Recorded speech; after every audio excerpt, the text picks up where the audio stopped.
আসসালামু আলাইকুম। যে টাওয়ারটা দেখতে পাচ্ছেন আপনারা, এটা মালয়েশিয়া পেতালিং জায়গা। অলরেডি 50 তলা হয়ে গেছে। খুবই সুউচ্চ একটা ভবন এখানে তৈরি হচ্ছে। আমি এই বিল্ডিংটার ভিডিওটা প্রায় এভারেজে 2000 মিটার দূর থেকে করলাম আর কি।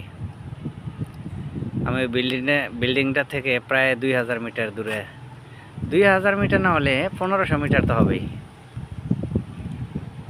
এর অবস্থা, মালয়েশিয়ার কাজের অবস্থা যদিও একটা ভালো নয়, খুব একটা ভালো নয় এভারেজে। মালয়েশিয়া আগের দিন আর কখনোই ফিরে আসবে না। যেদিন যায় ওই দিন সবার জন্যই ভালো যায়।